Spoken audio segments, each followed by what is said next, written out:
Kendrick's using his culture. He's using, his like hood capital or his cultural capital, and they're saying it in a negative way. And I have so much to say about that, because to me, it's mostly people who are not part of the culture who would say shit like that. And when I say that, like, I don't even need to say who I'm talking about. Like, you can recognize yourself. Like, but like all I have to say is that people like you, and you know who you are, who are criticizing that, is like, how can you criticize something you can't even understand? Because it's like literally asking someone black to not be black. It's just who we are. Like, he's talking from a perspective of the culture, because that's what he is. He is the culture. Like, he's just like basically a reflection of like where he grew up. He's like, being himself. He's speaking.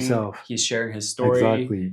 Like literally everything you saw in the show, that's Kendrick's story. Exactly. Like the car, like the street lamps, like chilling on the street side curb, dancing and enjoying music. Like those were like the good times. Those were life. That was the real, the raw. That was like everything that life was like back then for him, but also for a lot of us. Like those were kind of callbacks to like our good times too. Yeah, like chilling on the street, like under a street lamp, just hanging out, just like eating food, like chilling the homies and shit. For like real. When you were like, like in high school and shit like that. Like that was the best time. Yeah, like you got $5. You got $5 for lunch, like literally, or $5 for a snack, and then all the homies pulling together, like how much money you got, like and everyone what is can like, we do with this?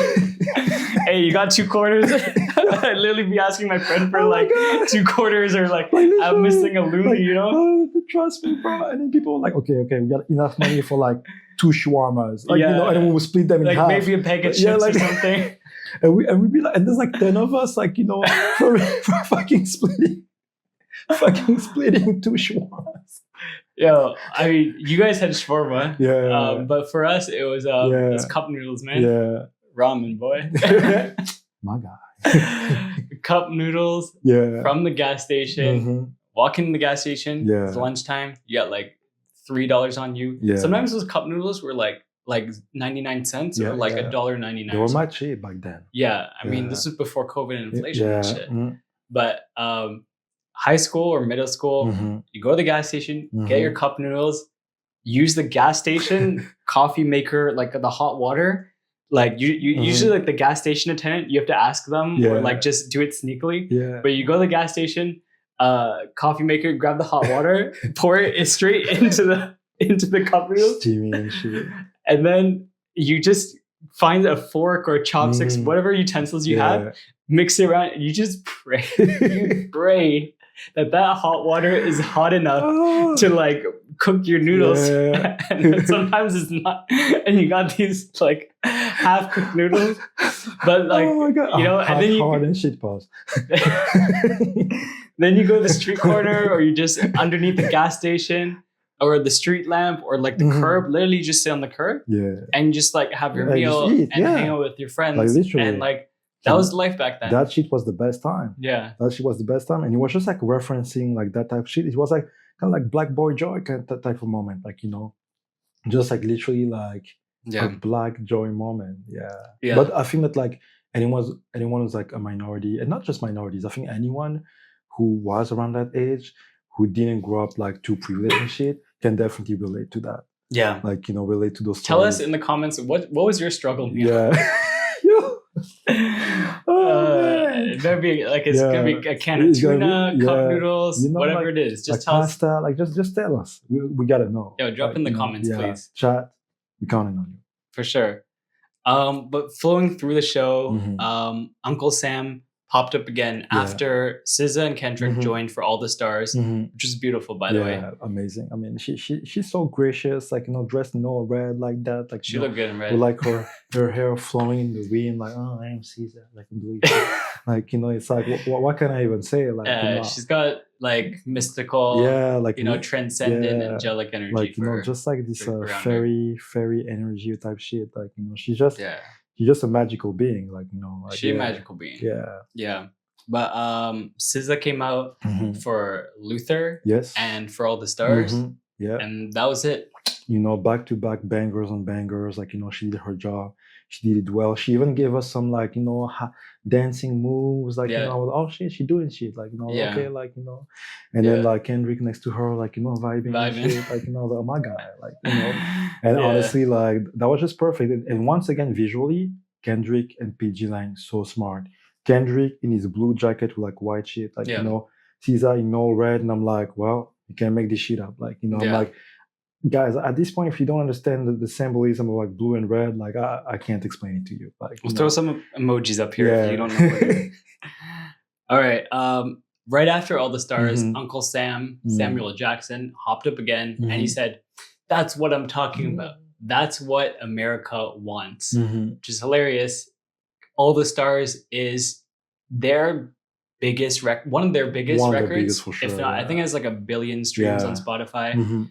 It's the one that's the most known. It was on the Black Panther album. It's one of the most commercial and recognizable songs. Most recognizable songs. So for Uncle Sam to hop up and say, "That's what America wants," calm, you know, safe. It's just funny commentary because Kendrick's being meta with this shit. Oh yeah, for sure. Yeah. He's been basically trolling the entire time, like, you know. He's trolling, and even like during this entire performance, like, you know, and like you said, like Sam Jackson saying that to us, like, this is what America wants. It's definitely like a message to, once again, to white America mostly, like, you know, because it's something like, you know, even back in the day when that journalist that I don't even remember the name of said to LeBron, like, shut up and dribble, like, you know, this is the exact same thing. Like, you know, every time a non-white entertainer says something out loud, tries to express support to their community, and especially, I mean, in this case, Kendrick being Black, supporting like the Black community, like, you know, white America doesn't like to hear like we're gonna be all right. Like, you know, they're like, this is too Black. Like, you know, what you're doing, like some MLK type shit. Like, you know, they're like, no. You need to stick to your lane. You need to give us like a pop like anthem or some shit. We want something safe, something that we can all vibe on. And Kendrick said, fuck that. Because like he came on stage, he played all the songs that like weren't the most commercials, weren't the most mainstreams. I think about half of them were pretty well known. Yeah. Like All the Stars, Not Like Us, TV Off, Humble, like DNA. These are songs that people know. The other half was like GNX. A lot of people just wouldn't be familiar with. They're off his new album. So, and he also did some new snippets. He was just doing what he wanted. He wanted to tell a story. He wanted to just put something that was artistically sewn together, and you take it what you will, you interpret it how you want. Think about the colors, think about the messaging, and take some sort of messaging from it. And he who has ears, let him hear. If you don't connect with it, you don't understand it, then either you've learned how to and you figure it out, or you don't fuck with it. You know, and it's gonna be what's gonna be. Exactly. If you don't fuck with it, it is what it is, and you know, you might check your soul because you might be a little bit racist. That's what I'm saying. Like, you know, but we're just saying there's so many layers to all this, and there's a lot to learn from and be critical and think about. No, there is for sure. Like, you know, and on that note, and speaking of that, like, you know, we made a video about like predicting like the set list and like the Super Bowl, and like you can go watch that, please. Comment, subscribe, like, you know, watch that. But let's go back on that. Let's go back on like, you know, the new snippet, the teasers that we heard, and just like the set in general. Like, you know, what do you think of it? Like the big takes, the big moments, like, you know. Well, I can't wait for Kendrick to drop the full song, because he started off the Super Bowl halftime show with a new snippet. There's no title for it yet. Shout out to Jeremy Hecht from The Bigger Picture, because he has been talking about that snippet for the last like 3 months.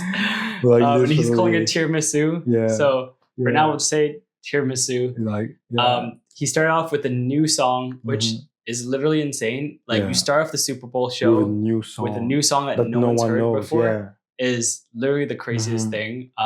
But he just does it because he's Kendrick Lamar. Exactly. So I can't wait to hear that new song. I don't know if it's going to be off an album or how he's going to release it, but I can't wait to hear the full song. No, same. And I mean, because we both mentioned that, and I was saying to you, like, I feel like there's going to be like the second part of like that song, mysterious song that we still don't know the name of. And we did get it.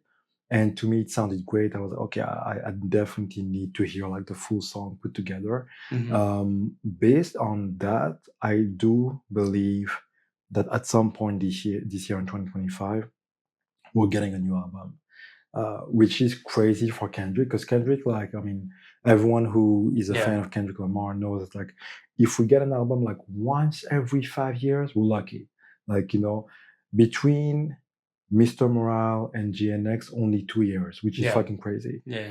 Between GNX and whatever the next one is, my guess is a year to a year and a half.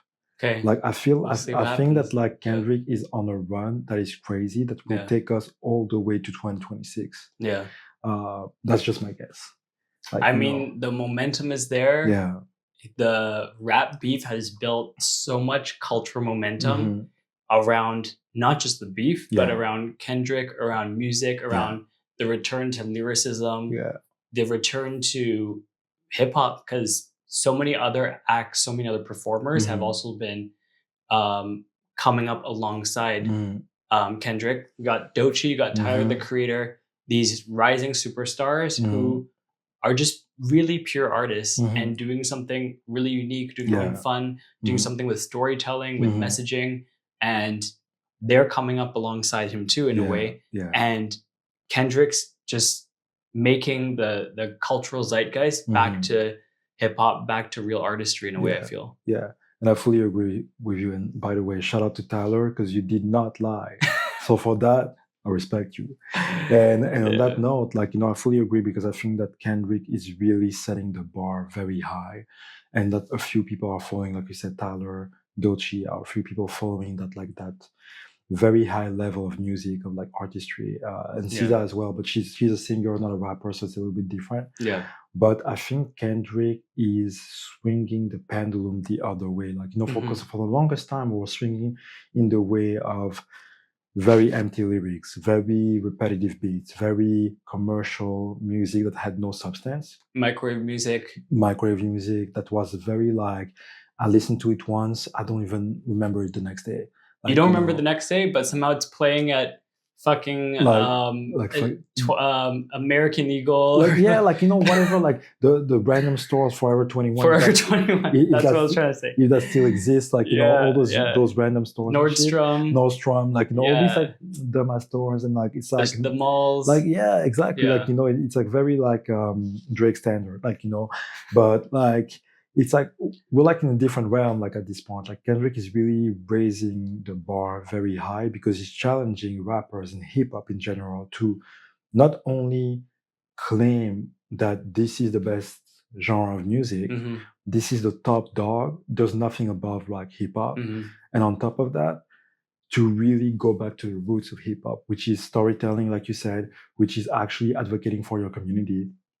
Advocating for your issues, either it's the issues that you observe outside of yourself, or the issues that you observe within yourself, which Doechii has done on her mixtape, Grammy Award winning, by the way, and she's done that beautifully, masterfully, and same from Tyler. Like, Chromacopia is a great album in my opinion, and probably his most personal album as well. And the level of lyricism that we're getting from those three is beyond a lot of albums that we've seen in the past 2 or 3 years. So I really think that Kendrick is like I said, swinging the pendulum back to lyricism. And that, like, we're entering this new era of like, the albums that will shine are albums from lyricists. Albums that are made to last. Yeah, made to last. Like, the albums that we'll still talk about like 10 years from, I mean, this is 2025. We're still talking about To Pimp a Butterfly to this day. Yeah.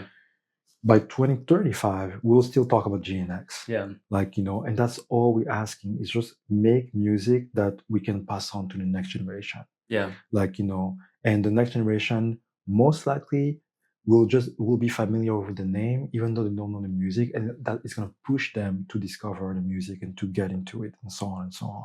Hey, Gen Zs, y'all better get on it. Gen Alphas. Yeah, Gen Alpha, we see you. I know you're still, in the crib. You're still young. Can barely walk. Yeah, maybe like, you can crawl. You can crawl. It's time to crawl and it's time to listen. Yeah. But you got ears. Yeah, you can ears, listen to music. So you better good music. and beyond listen, hear the music. Hear the music. Yeah. I think the other standout moments, Kendrick gave a lot of new shit in this show. He did. And we talked about some of them already.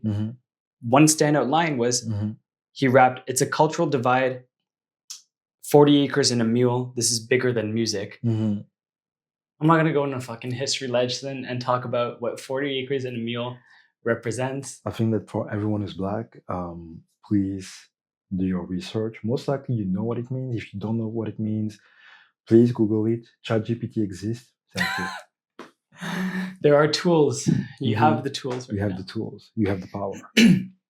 40 acres and a mule is, I hope people, like you said, do their research and understand the callback to the American Civil War, a callback to the false promise of reparations. There's so many things layered into that line. Yeah. It's a callback to Kendrick's, one of his biggest songs, All Right, where he raps about 40 acres and a mule.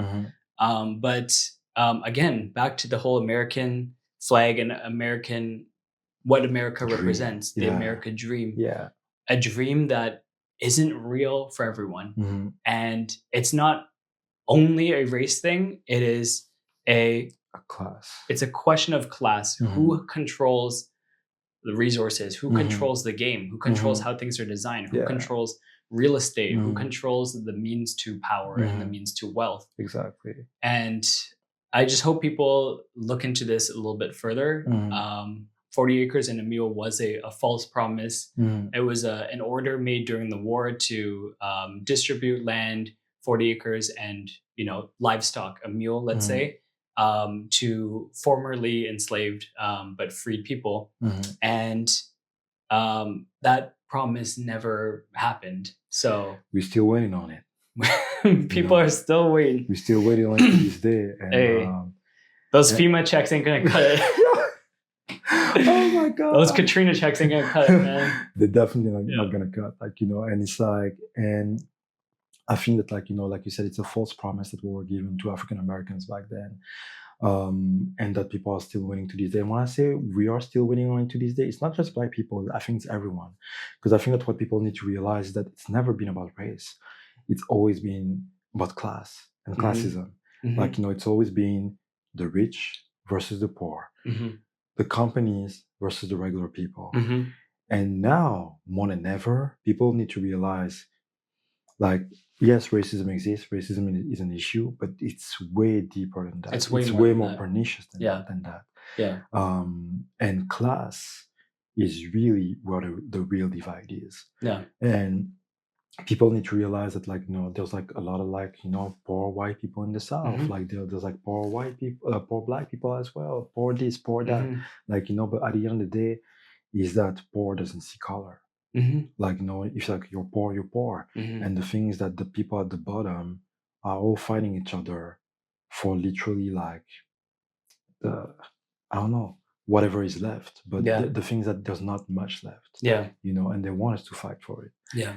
But at the end of the day, that verse is basically, like you said, a callback to history, but also a way to show us that those promises will never be fulfilled. And the only one who can fulfill those promises are ourselves. It's ourselves and us with our community. Exactly. And no one's going to save us. The government's not going to save us. And companies will definitely companies not and save billionaires definitely aren't going to save us. But you know who will save us? Luigi. Luigi will save us. Yo, Mario, where you at? We're waiting for Mario, Princess Peach, Toad. You're waiting for y'all. Y'all motherfuckers need to step up. Yeah, step up. Step your game up. Step your game up. Thank you. Oh, man. You know what I'm saying? Wow, so many messages. Yeah. So many messages baked into that halftime show. Another message was when, that man stood on the Super Bowl stage and was like, Hey, Drake. I know you like him young. He smiled. The way he smiled, he was so happy to say that. I was like, oh my God. No, that moment's going to be immortalized. That moment was crazy. And also, on top of that, when he finally got to like the A minor and the entire stadium sang it for him. Yeah. Second chord and it's probably A minor.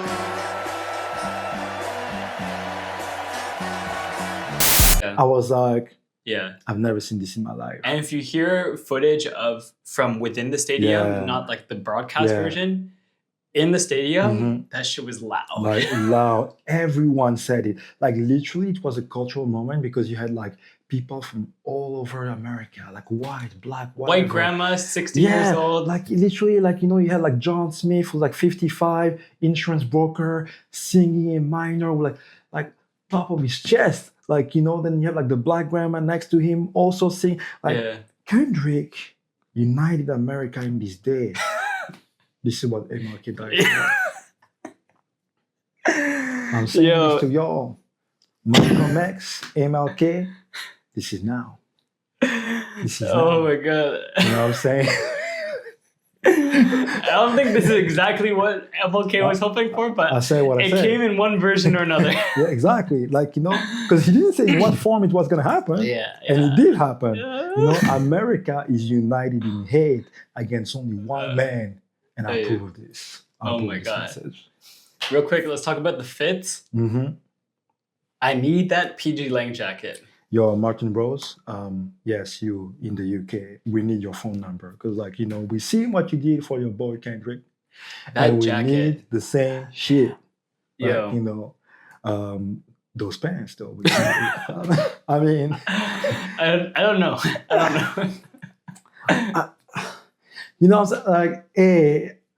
We went back to 2006, man. Like, that shit was crazy. Yo. Because, I mean, I love Kendrick. Like, you know what I'm saying? Like, the man, the artistry, like, the respect that I have for him. But it's like, the pants, though. There's like, too much flair in those pants. Like, it's just like, what happened there? Like, you know. First, he wears Nike Shocks at the pop-out. Which is now he's wearing bell bottoms. Yeah. Next, he's going to bring back leg warmers or some shit. Because I was like, hey, I respect your style, my man, but we need to talk. Like, you know, because I don't know about that. Yeah. Like, you know, the chain though. Yeah. The chain, yo, whoever made that chain, please call me. I definitely don't have the money, so you're gonna do this for free. And then once I get to the top, I'll repay you. Like, you know, and he's gonna repay you too. Like both. That chain was glowing on stage. Yeah. Do you notice that it said the letter A? Mm-hmm. And it's a lowercase a. Which is called A minor. Yes. You know, Demon. like literally. Demon. This man will literally, like, I don't know, he will literally like destroy that man in the most subtle ways. Like, you know, he's not even doing much. It's a simple chain. But the chain is a statement. Yeah. It's a statement in itself. Like, you know. And I think that's beautiful. The set design and the outfits though. Yeah. The fashion was on point. It was on point. Like the set design was impressive. Like very unique, very weird, very video game. Yeah. Like but very intentional. Yeah. Like definitely. And having obviously the GNX on stage. Yeah. Was an amazing touch. Yeah. I don't know how they did to fit like 1,000 people in there. I'm like confused by that.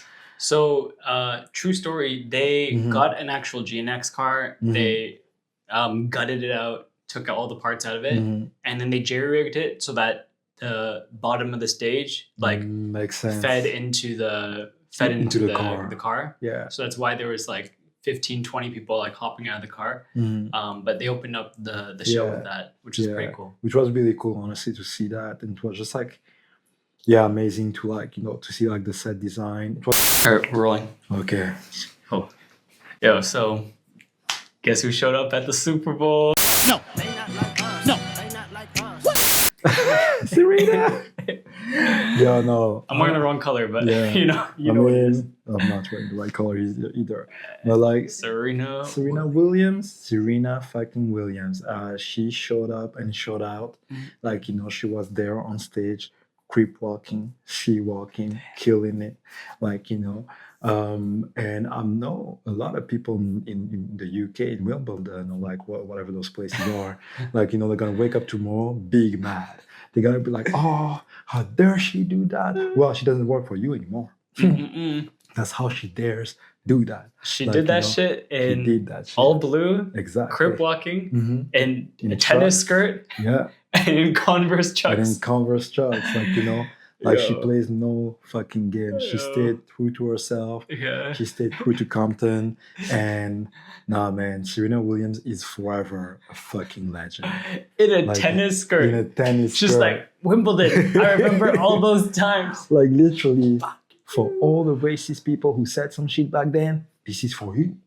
This is for you. Yo.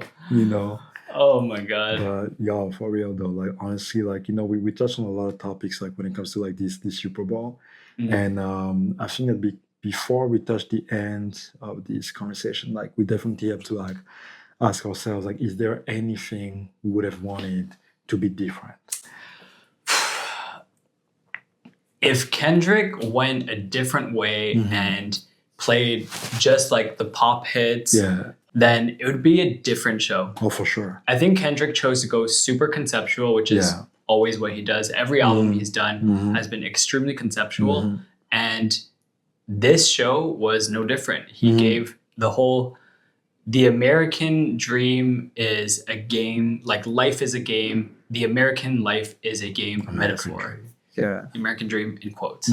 And he gave that entire show as a way to tell a story. He told his story, but he also took the whole world through this journey of, hey, this American life is a game. Who designed the game? What buttons do you have to hit in order to win this game? Is there even a possibility to win this game? Because for most people, it's game over. Yeah. Most people don't make it or don't have that American dream. Most people won't even get the opportunity to get to the end of the game. Like, because like you said, everything is made against us. Everything is made to not be able to actually like fulfill your dreams. Like, it's made to like power you enough that like, yes, you get money, but you don't get enough freedom or time to actually like follow your passion, follow what really makes you alive, like, what really drives you. And I think that like in many ways, Kendrick was addressing that, like the game is rigged. Like, the game is rigged. It was always rigged. And the only way to actually survive this game is to rely on people, to rely on community, and to be able to transcend through community, through the people around you, through the people you love. And that people need to understand that it's not like a race war. It's not a race issue or anything like that. It's us against them. It's us against a big system, big pharma, big corporation, and that people like us need to organize and need to understand that like you can actually master your life and be at the center of your own destiny. I think what COVID taught us, what all these kind of disasters, things that are happening in the world, crazy shit's happening in the world, wars, oppressive shit. The lesson is the government's not going to save you. Corporations are not going to save you. CEOs definitely ain't going to save you. Billionaires, they're not going to save you. They're off to trying to fucking build a rocket ship to Mars so they don't have to save you. They're not here for you, okay? What will save us is us and us organizing with our people, with our communities, with our neighborhoods. That is what will lift us up out of our issues, out of our conditions. It's us who will save us.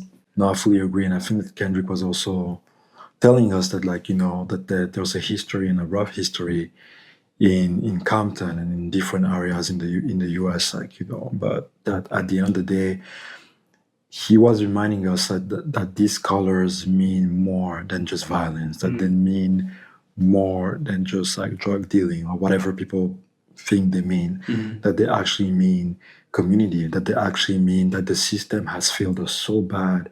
People had to organize themselves to help each other. And people in power never like that because they don't like what they can control. So when they can control you, they try to basically change your mindset. They try to make you more violent. They try to make you believe yourself that you are violent, and then you start to believe it. Then you start doing things that like might not be seemed as redeemable until you realize that like you're your own enemy in a way. And until there's people with a voice big enough to remind us that no, those movements were created at first to help each other. And I feel that like very slowly we're starting to get back to that. Like there's more to the story, there's more that can be done, and there's people to help. And people can't rely, like you said, on the government. They need to rely on community support. And they need to be organized. And like this society can only change if we change it ourselves, as cliche as it sounds. Like, you know, so I think that like one of the big messages like that Kendrick was saying to us is that America needs to change, America has to change, and America needs to do better. And the better has to start now. Damn. So that's a message for the books. I think Kendrick is saying all of that, and Kendrick's saying, he's kind of posing a question through his show. Hey, what buttons do you have to push in this game of life in order to make it through the day, in order to survive? It's get a job, pay your bills, or make money for someone else just so you can survive. That's this game of life we're all playing. And you can all interpret it in your own way, but I think he's saying that, and he's telling his own story. He's telling the story of his own community, and kind of questioning, hey, what game are we all playing? What game do I have to play as a part of my own community from, let's say, like really shitty or rough conditions? And what game do I have to play in order to make it out, to survive and be okay? And he's posing that as a question. He's not saying do this or do that. He's not telling you to live your life a certain way. He's just saying, hey, like think about the shit. And I think that's a good question that everyone should ask themselves. Like, you know, he's challenging everyone in America, and especially white America, to see and to realize, is this reality we're living, is it actually right? Like, you know, like, don't you realize that, like, you know, you have some privilege, but like not everyone has it. Don't you want to share the privilege? Like, you know, don't you want to see other people succeed, like, you know, beyond your own community? Like, you know, so I think that like there's definitely a very strong message that is being sent to everyone in America, but everyone in the world as well, because it's not like, this is not an American issue. This is like a world, like especially a Western issue, but worldwide issue as well. Like, you know, so I think that's definitely something that is trying to vehiculate, like in this Super Bowl, like, you know. And I don't know if you responded to like what he could have done differently. I do have an answer for that. Because like, go for it. Without changing the concept of this show, I would have swapped out maybe one song, maybe swapped out Squabble Up, and brought in like Money Trees. I agree with that. Your money tree. Because then that would have rounded out the set a little bit more. Because I think the set was 50% pop, pop big records, All the Stars, DNA. Those kind of records, and then 50% songs that actually people knew a lot less, like Peekaboo. Ain't talking about nothing. Peekaboo. I just put the boogers in my chain. Off of GNX. It's crazy to play that song. Honestly, Peekaboo for the Super Bowl is insane. But it went hard. It went hard. It was actually really dope. Which actually gave us a glimpse of like what his tour is gonna look like. The dancers were going crazy. They were like going nuts. I was like, holy shit. I was gonna say like the only other thing that I wanted is to see more of like hippie. So like seeing J-Rock, Q, Absol, not even rapping, but at least on stage, like, you know. You know what? They might have been on the stage because when I saw like background BTS footage of the show, there was actually tons of people on stage. They just weren't in the camera shots. There was tons of dancers. And they didn't. They looked like they were like from from LA. Yeah, because That's all I'll honestly, say. you know, and honestly, I saw it and I was like, oh shit, maybe they were there, but like just not on stage. Yeah. But I think that it would have been dope, like the entire TD, PG Then crew was introduced to the world. Yeah. Like, you know, or reintroduced to the world. Like, you know, so I think that's like the only thing that I would change. And maybe Caesar for one more song. That would be nice. One more song with her. Yeah. And that's it. We'll do it. Yeah. Yeah. But honestly, I think the concept of the life is a game metaphor, the colors, the red, white, and blue. Yeah. Kendrick was putting a message out there, and he was getting people to just think and be like, hey, like, think, what does this mean for yourselves? And at the end of the day, I wouldn't have done anything else differently. Yeah. And just throwing money trees. Yeah. Yo, I actually fully agree. But I feel like Kendrick did what he was supposed to do, and we didn't know what he was going to do. Everything was a surprise. Sam Jackson being there was like huge. Like, I was like, holy shit. And Serena Williams being there was crazy. Honestly, Caesar being there, her presence, like her magical, like aura and shit, like that was amazing. Yeah. So like, I just can't wait for the tour because like I think what's next now is to see them live, which we will, and we'll report back to you once we do. But in the meantime, that's it for now. That's a wrap. We'll see you in the next episode, in the next videos. Please follow on Instagram, TikTok, Blue Sky. Follow us on Spotify, YouTube, and we'll see you in the next one, my brother. Hey. Done. Done. It only took us 2 phones. Touching 2 phones. 2 cameras to Jesus shoot this. fucking Christ. Now I have to clear these fucking phones.